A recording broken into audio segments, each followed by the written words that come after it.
მოგესალმებით, ვიწყებთ გადაცემას ძიმე კაცთან. დღეს ჩვენი სტუმარია ჟურნალისტი ეკა ხოფერია, როგორ ახარ ეკა? კარგად, დიდი მადლობა ამ სტუდიაში მოწვევისთვის. მადლობა რომ მოხვედი.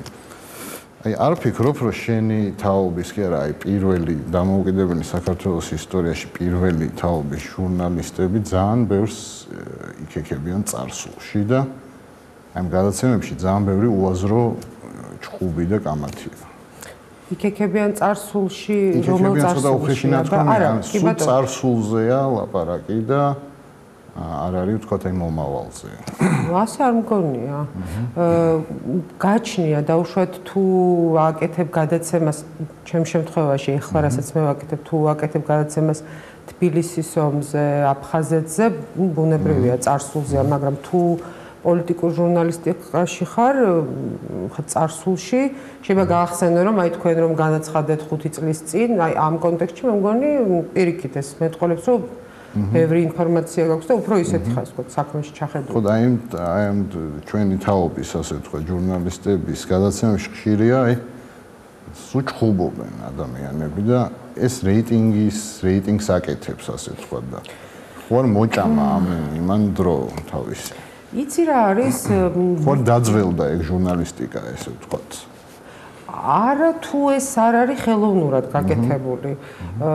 თუ დაუშვათ რაღაც აი განგებ არ აკეთებ რაღაცას რომ აი თუ ეს მოიტანა თემამ და თუ ეს არის კამათი ну მე ვიტყოდი უფრო დაუშვათ დისკუსია, მაგრამ აი პირადად ჩემი გამოცდილებით რამდენადჯერაც მithქვამს რომ აი დღეს ჩვენ გვაქვს დისკუსია, ეს არ ყოფილა დისკუსია და ყოფილა ცხარე დებატები და როდესაც მე მithქვამს რომ დღეს იქნება ცხარე დებატები და ის ყოფილა დისკუსია, ანუ არასდროს არ იცი წინასწარ. მაგრამ შეიძლება ხო დაუშვათ ის მეთოდი რომ ეს იყოს დაპირისპირებული მხარეები, მათ იდაონ და არ იყოს ეს უნისონში, რაც ცოტა ნაკლებად საინტერესო, ამას ჯობია ერთი ადამიანი იყოს და მას შენ გაუწიოს თქო პაიქრობა. ამ შემთხვევაში ხო რა ვიცი, მაგრამ მგონია რომ რაღაც ჟანრები ჟურნალისტიკაში აი რაღაც აი არის და აი არ ძველდება, ასე მგონია, ну დებატი არ ძველდება, რაღაც ჰარტ-თოქი არ ძველდება. აი შენ გადაცემაში და ჟურნალში ესე შევჭდილება რომ სულ ერთი იგივე წრე ტრიალებს ეგრეა. გადაცემაში არა. გადაცემაში ჟურნალი არის მაინც ცოტა უფრო ვიწრო სეგმენტისთვის, ეს არის აი ვიზია გათვლილი უფრო საშუალო ფენა, ცოტა უფრო შეძლებული, იმიტომ რომ ეს არის მაინც ლაიფსტაილზე, მაინც უფრო კომერციული ჟურნალია, სადაც დაუშვათ პრემიუმ კლასის ბრენდების წარდგენა, რაღაცა სარეკლამო სტატიები და აქედან გამომდინარე. ეს არ არის მასობრივი, ასე ვთქვათ, და არც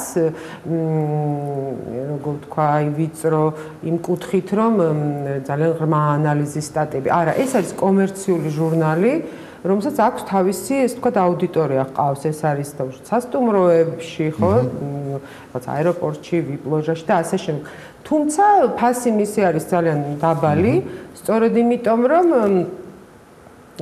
ის იყოს ხელმისაწვდომი, დაუშვათ იგივე ახალგაზრდაობის წარმომადგენლებს, იმიტომ რომ იგივე სტუდენტ გოგოებს ხა იმდენი ფული არ აქვს, ხო, რაღაც 6 და 8 ლარი გადაიხადა და ამიტომ ხა 4 ლარი ისეთი თემაა, ხა ყოველთვის მოგეძებნება თეში ერთ. შენ რას ფიქრობ ამ წრეზე მოგწონს ამ ადამიანების ცხოვრების წესი, ანუ სამაგალითოები უნდა იყვნენ ისინი ვიღაცისთვის? იცი რა არის, არა, თუ ამ კუთხით ეს არის ჩვეულებრივი, ხა საქართველოში არავინ არ არის რაღაც წრე. ხო ხდები ყველას რაღაც პერიოდში არ ქონია ფული, მე რეკონია, წარმატება ქონდა, ყველას ყველაფერი გაგვივლია და არავის არაფრის არ უკვირს, ხო? აი ინტელიგენციაზე რა ფენომენია ეს? ინტელიგენცია სწორედ არ არის ამ ჟურნალში, ხო? ზოგადად მე ეს აი ინტელიგენცია რაც აერთიანებს, მაღიზიანებს, რასაკვირველია, ხო, რაღაცა. იმიტომ რომ იყო ჩამოყალიბებული დაუშვათ რაღაც წლების მანძილზე, რომ აი არის ესეთი საზოგადოება, რომელმაც ეს დაამთავრა, დაიცვა დისერტაციები, ისინი იყვნენ ძალიან ესეთი ადამიანები და აი რაც მათ თქვეს, ეს ესე უნდა იყოს, ხო? ამას მე ვეჯახებოდი უნივერსიტეტში სწავლის დროსაც, ბევრი დაუშვათ ლექტორი იყო ისეთი, რომელიც უბრალოდ ისე არ წერდა ნიშანს და აუცილებლად ინტელიგენციასთან და მოკლედ ეს იყო ცუდი. მაგრამ ზოგადად ადამიანები, განათლებული ადამიანები, ანუ ხო ხდება ესე ერთ იმაში ვერ მოაქცევ. აი ლექტორისთვის თუ მიგიცია საჩუქარი. არა. რომელი გადაცემა მოგწონს დღეს ქართული? დღეს ქართული მომწონს მოიცა ქართული მომწონს. მე მომწონს ვუყურებ ყველაფერს, მიწევს ყველაფრის ყურება. მაინც უფრო საინფორმაციო გადაცემები არის ჩემი ფორმატი. ხო არ გავს ერთმანეთს ყველა ქართული გადაცემა. ცოტათი გავს. ანუ მრავალფეროვნების პრობლემა ხო არ დგას. გავს, კი, ну, გააჩნია დავშვით ის გადაცემების, რომელიც მოითხოვს სტუმარს, ის თავისთავად ემსგავსება, იმიტომ რომ არც ისე ბევრი არის, ასე ვთქვათ, ადამიანი, რომელსაც შეუძლია რაღაც კონკრეტულ სფეროზე შენ მოგიყვეს და ძალაუნებრივად ერთი და იგივე სახეები ჩნდება. გაცრებთ უფრო საინტერესო იყო, დავშვით, როდესაც ვიწყებდით, მაშინ ყველა ახალი იყო. როდესაც ეს პოლიტიკოსები, ვინც მერე გახდნენ თუ არასამთავრობო სექტორში წავდნენ თუ რაღაც, მაშინ ეს იყო ყველაფერი სიახლე. არ იყო თვლა მაშინ რეიტინგების, ამიტომ თამამად შეგეძლო ეს ყველაფერი, ასე ვთქვათ, ექსპერიმენტები გეტარებინა პირდაპირ ეთერში და თავარი ის ყოფილიყო საინტერესო, მაგრამ ნუ მოცემულობაც იყო და ამოცანაც იყო, რომ უნდა ყოფილიყო დინამიური, ეს არის ჩვენი სკოლა, ეს იყოს დინამიური. ეს დინამიურობა ცოტა იმაში ხო არ გადადის, არა, აი, იცი რა არის, აი, არ უნდა მოიწყინო. აი, იცი რა, თუ მე ვუყურებ ინტერვიუს, როგორც მაყურებელი და აი, რა არის, ხო, მაგალითად კადრი, ხო, 3 წამზე მეტი ერთი კადრი უკვე ჩემთვის აი ცოტა მოსაბეზრებელია, იმიტომ რომ კადრი მაინც შეიცვალოს, პასუხი იყოს მოკლე, შეიძლება ვრცელი იყოს, მაგრამ ეს იყოს რაღაცნაირი აი არ იყოს მოსაწყენი ერთი და იგივე ჭკუის სწავლება, ეს ცოტა ჩემთვის არ არის საინტერესო. აი დათა თუთაშხია რატო უყვარს ყველას? ну, იმიტომ რომ წლების მანძილზე იყო ძალიან პოპულარული სერიალი, ეს იყო ერთადერთი თუ არა ერთადერთი ქართული სერიალი, რომელსაც ხალხი ელოდებოდა, ეს იყო ადამიანი. აი, იმიტომ რომ ეს იყო ასოცირებული ადამიანთან, რომელიც მდიდარ სართულს ღარიბს აძლევს და შენთვის ვინ არის დათა თუთაშხია? კრიმინალი, გმირი? ჩემთვის მე ცოტა მშვიდად ვარ განწყობილი ამ გმირისადმი. ჩემთვის არის კაცი საინტერესო ისტორიით, რომლის ისტორიას მე სიამოვნებით წავიკითხავდი და არაფერი ამის მიღმაზე ვთქვა. და ქართულ კაცებზე ზოგადად რას ვიყავ? მე ძალიან მომწონს ქართული კაცი. რითი მოგწონს? აი, რაღაც მომწონს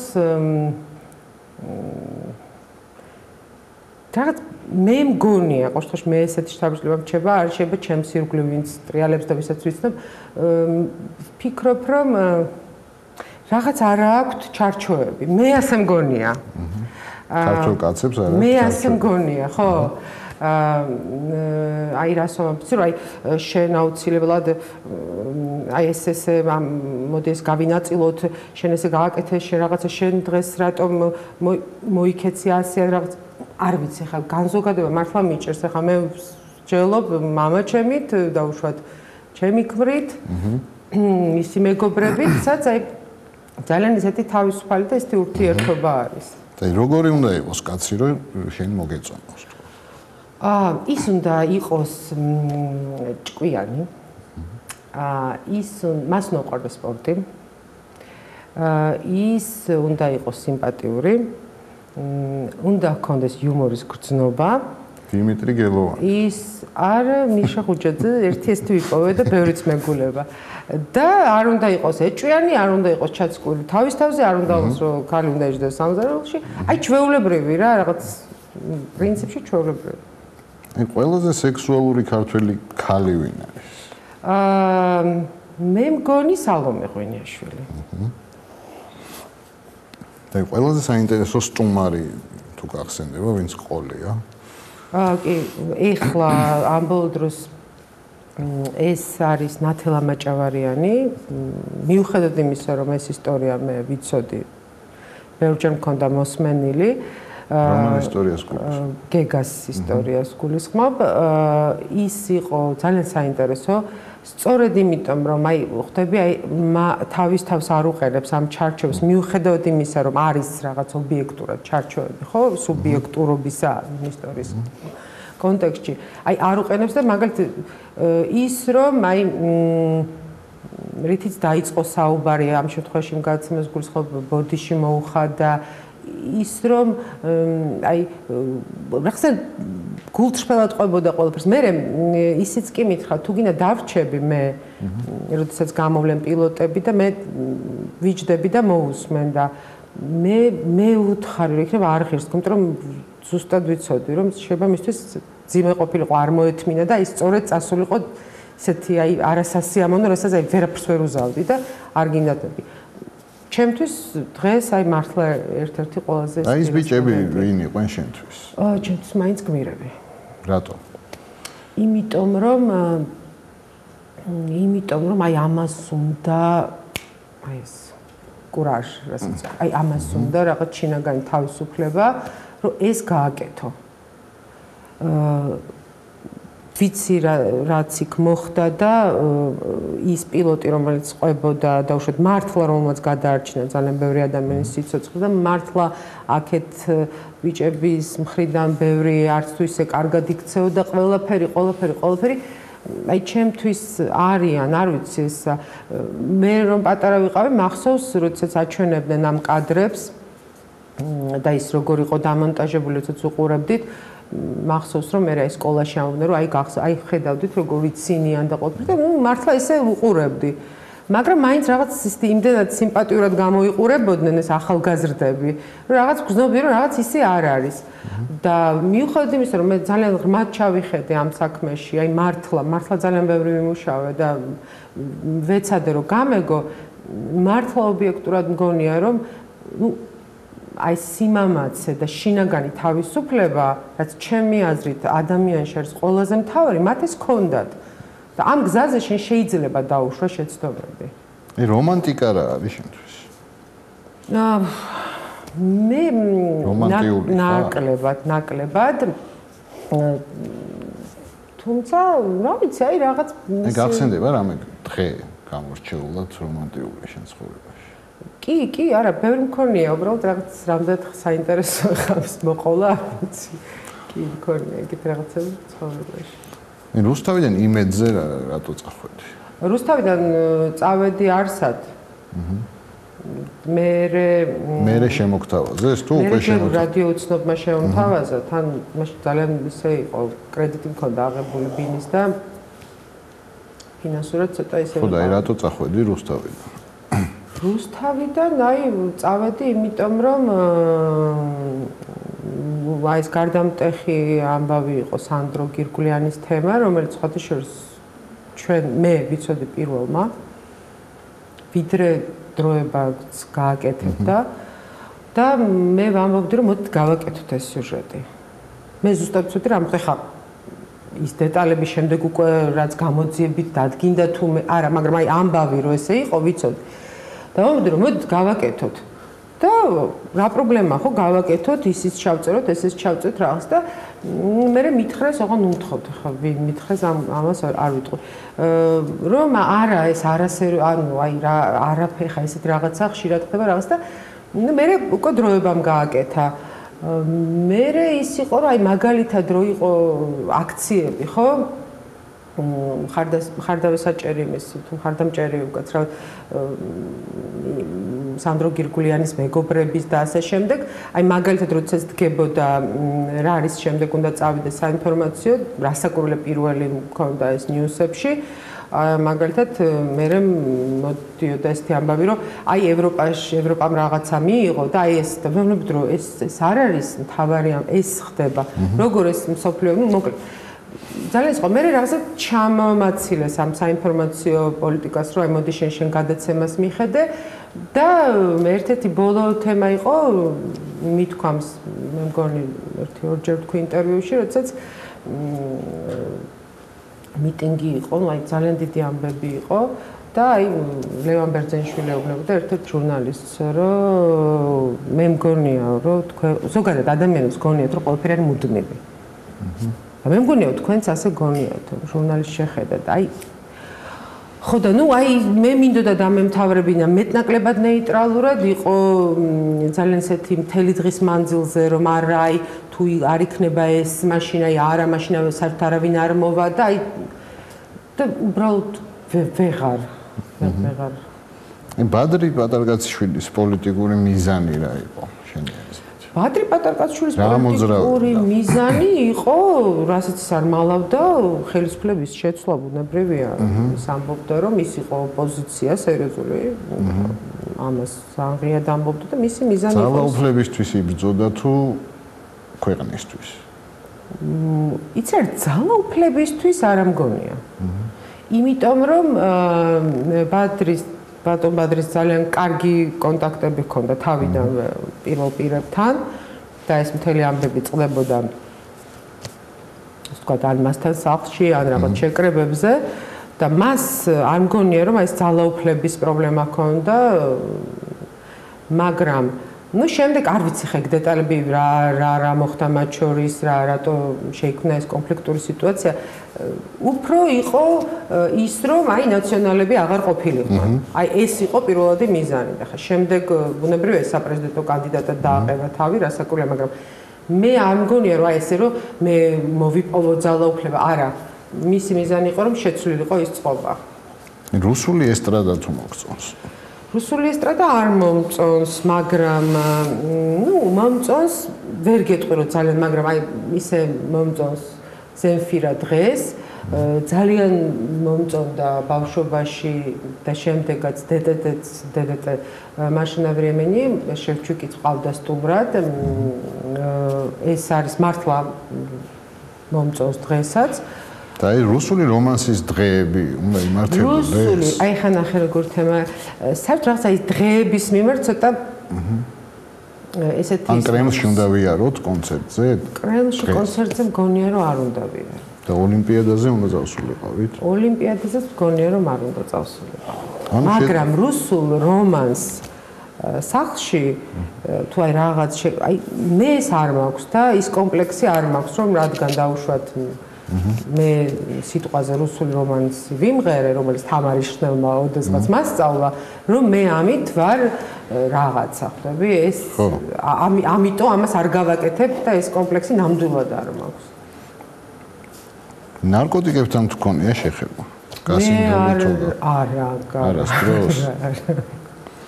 ქვეყნის ნარკოპოლიტიკაზე რა აზრის ხარ? ქვეყნის ნარკოპოლიტიკაზე ახალ სარფს არ გეტყვი იმას, რომ ის ვინც ყიდის, ანუ რეალიზატორები ეს ნამდვილად მე იყოს ძალიან მკაცრი სასჯელი და ის რომ ნარკომანი არის საზოგადოებისთვის საშიში ადამიანი და ის მან სადღაც ვერ უნდა იმუშაოს, ეს არის ისეთი აბსურდი და ისეთი უსამართლობა, იმიტომ რომ მე ძალიან ბევრი მეგობარი მყავს, რომელსაც ხო, აი მოხდა ესეთი რაღაცა და რაღაც პერიოდი, არც თუ ისე დიდი ხნის წინ სხვათა შორის ქონდა ეს პრობლემა და მან გადალახა, ну რაღაცა ყველა ჩავერთეთ მეგობრები, ოჯახი, იმიტომ რომ ეხა გვიყვარს და ეს მისი ჯანმრთელობაა პირველ რიგში და ეს მის ოჯახს და ჩვენზე აისახებოდა ყოველდღიურობაზე და შემდეგ აი რაღაცა გამოვედით ამ მდგომარეობიდან და არის აი ძალიან კარგად ეხლა მაგარ საქმეს აკეთებს, რაღაც სხვა რაღაცებისთვის დრო ყოფნის. ნუ და იჭერდნენ? არა. რატო იჭერენ? არ ვიცი, იმიტომ რომ არ იციან რა უქნან. არ იციან. ხდები, ამას ცოტა სხვა შესწავლა უნდა და ცოტა აი სხვა, როგორ გითხრა, მიდგომა და გულთან უნდა მიიტანა, იმიტომ რომ ეს არ არის ვიღაც დამნაშავე ეს მოხდა და ხო, ხდება ხოლმე და არავინ არ თქვას, რომ ხვალ შენი შვილი შეიძლება ამ მდგომარეობაში არ აღმოჩნდეს. ამიტომ რაღაც ცოტა მეტი ისე თქვა, მიდგომა. აი ქართველი მღვდლები თუ აკმაყოფილებენ შენ ქრისტიანულ სტანდარტებს, ასე ვთქვათ. იცი რა არის, მე ეს ქრისტიანულ სტანდარტი არ მაქვს. მე ვარ მორწმუნე ადამიანი, მაგრამ არ ვარ ეკლესიური, მე მწამს ღმერთის, მე მწამს ასე ვთქვათ. ჩვენი რელიგიის. მე და რა არის ღმერთი შენთვის? ვინ არის ან როგორია? ჩემთვის არის, იცი რა, ну აი ხო მქონია ესეთი მომენტები, როდესაც ძალიან ცუდად ყოფილ ვარ, კარგადაც ყოფილ ვარ და აი რაღაც ჩემთვის წამიკითხავს ლოცვა, ან მივსულ ვარ ეკლესიაში. ოღონდ აი რაღაცა ისე სამწუხაროდ, აი არ ვიცი, არ გამომდის და იცი რა, შეიძლება იმიტომ რომ რაღაც აი არ მინდა რა ვიცი, თქვათ, შეურაცხყოფ მეყო, არავითარ შემთხვევაში, უბრალოდ აი რაღაცა სისტემაში, რომ აი ეს შეიძლება ვერ აი ეს არ არის ჩემი და ის რომ აი მე მივიდე მარტო მე დავუშვათ ჩემ შულს წაუკითხო ლოცვა ღამით, მან იცის მამაო ჩვენო, მაგრამ აი არ ვაიძულო ხო არაფერი დავუშვათ ანანოს უნდა წავიდეს, წავა ნიკოლას, აი არაფერი. ეს არის ჩემი. და მოგწონს აი დღეს რაღაცები ხო ხდება ეკლესიაში და პრობლემები არსებობს? იცი რა არის, აი მაგალითად მე მახსოვს როდესაც ვიყავი სტუდენტი, ერთხელ გამომაგდეს ეკლესიიდან, როცა ჩარვანი მეწვდა. აი ძალიან მეწყინა. ეხლაც ხდება ეგეთი. ხო, ვიცი. ну აი ხო, აი მგონია რომ აი რაღაცა ეს რაღაცები ცოტა უფრო უნდა გახდეს ლიბერალური, იმიტომ რომ აი ჩემნაირ ადამიანებისთვის იყოს უფრო ასე ვთქვათ, რაღაც ღია, იმიტომ რომ მაგრამ მე მითხრა ერთმა ჩემმა მეგობარმა, რომ იცი რა არისო, მესმის რომ შეიძლება ვიღაცა არ მოწოდოს, თუ შეხარ მორწმუნე ადამიანია, მაგრამ ну ნათქვამია ესე რომ რაღაცა შენი აი ეს დამოკიდებულება ღმერთთან, აი ამის მიღმა უნდა გაატარო. ну ის ისე ხედავს და ჩემთვის არის ის რომ მე თვითონ მივდივარ, მე სამწუხაროდ ხშირად არა ისე ვამბობ რომ არ ვარ ეკლესიური, მაგრამ არ ფიქრობ რომ აი ქართული მედია არ ლაპარაკობს იმაზე, იმ პრობლემებზე, რაც არსებობს ეკლესიაში. ეშინია ამის გაკეთება. და თუ მეც გამიკეთებია ძალიან ბევრჯერ ამაზე გადაცემა და იცი რა არის, არის როგორ ტიპის გადაცემები, იცი, აი ცოტა ეს 7 ვთქვათ რა ადამიანები მოდიან და ეს სიღრმისეულად შეიძლება ყოფილა გადაცემები, როდესაც დებატები, ну მაგალითად და ვინჩის კოდი რო იყო, ხო? მაშინ მქონდა მე მგონია რომ ისეთი საინტერესო გადაცემა გამოდა, იმიტომ რომ იყო ყველა. არ არის რომ ესე არ ლაპარაკობს ყველა, მაგრამ აი ამის შედეგი რა არის ვერ ხვდები, თორემ ვერ ვიტყოდ ნაკლებობა, იმიტომ რომ იწერება კიდევ და გადაცემებიც კეთდება. ბავშვობაში ვინ იყო შენი პირველი შეყვარებული ვარსკვლავი? შეყვარებული ვარსკვლავი საქართველოს სად იყო მაშინ ვარსკვლავი? არა, ну აი თქვა მსახიობი ან მომღერალი არ გიყვარდა არავინ პატარა? მე ძალიან მიყვარდა ის მე ქვია იმას, მეცა ზორო მიყვარდა ძალიან. ალენ დელონი? ალენ დელონი ძალიან მიყვარდა. მე რო გავიზარდე ისე აღარ უკვე. მე ვინ შეცვალა ალენ დელონი? შეწარმოიდგინე დეპარდიემ და აი ესეთა ტიპებმა რაღაც სხვა მიმართულებით. ანუ უფრო ფრანგი კაცებისკენ. კი, ხო არა. არა, სხვასაც არ უჩვენებს. პრეტიცაც არა უშავს და დენიროსაც. ძალიან ბევრი ფული რო იპოვო საბუთებიანად დაუბრუნებ პატრონს. იცი ერთხელ რა მოხდა? იყო ის რადიო უცნობს ქონდა იცი რა ერქვა, რაღაც გადაცემა იყო. მოკლედ ტელეფონით გიკავშირდებოდნენ და რაღაც ბაიკებს გეუბნებოდნენ და მოკლედ შენი რეაქცია, ოღონდ მოკლედ ჩემთან იყო 3 ისტორია, ძალიან მოკლედ მოვყვები დავზოგავ შესაერთო დროს. პირველი იყო რომ ეკაო ისაო, გაიგეო რომ ისა ორდენებით გვაჯილდოვებენო? მირეკავს ნანალეჟო თუ ვიღაც, მოკლედ ჩემი ძალიან ისეთი მეგობარი რომ ვერც ვიეჭვებ რომ ეს ის არის, იწერება. ხო და ის მეთქი, რას ლაპარაკობთ კი, მაგას მეთქი შევარდნაძე ჯაბაევსონას და იმას სიკვდილის მერე ანიჭებდა თქო. მოკლედ მეორე ისტორია იყო, ვულევუდა მირეკავს ნინინოდია ზუზურო, მე ვეკა ერთი ბიჭი მოვიდაო. ხო და მაშინ თავისუფალი ვიყავ, ხო და ისაო და რას უნდა მოგიყვარს, ну რაღაცა უთხარის და ხომ და ну აი თან არ ვიმჩნევ და ბოლოს მაინც ვიქნა შედა აი როგორი ბიჭია სიმპათიური და მესამე ისტორია იყო ესეთი რომ მე მართლა გავყიდე კეკელიძეზე ბინა მე და ჩემმა ყოფილმა მეუღლემ და იმ ვინც იყიდა ჩემგან იმის ძმა ზვიად მოკმანიანი მირეკავს და მეუბნება რომ ეკავა ისა რა ქვია. ეხლა რემონტი რომ დავიწყეთო, ავყარეთო მთელი ისა რა ქვია და იქ არის დიდი პარკიო და რა ბრილიანტები და ოქროები და ხო და რა უყო რაც მე რა უნდა უყო ჩემი არ არის დაიღდა არც ჩემი არ არის მეთქი რომ ჩააბარეთ ხო აი პასუხი ანუ დაუბრუნებ პატრონს ხო არ არისო რა ოქრო და ეს მაშაყირებდნენ ხო და რო იპოვო ფაქტის წინაშე რო დადგება მილიონი დოლარი ვთქვა მილიონი დოლარი რო აბარებ ხო გეკუთვნის რაღაც პროცენტი თუ ეს საბჭოთა კავშირში იყო არაფერი არ გეკუთვნის მადლობას გეტყვია იცი რა რაც არ არის შენი არ არის შენი ასე რომ სხვისი არაფერი არ მინდა კი კვერცხი იყო თუ ქათამი აი მე რა ვიცი კვერცხი უფრო სასწაული ნუ ქათამი კაი ერთია მეორე დიდი მადლობა წარმატებები მინდა გისურვო დიდი მადლობა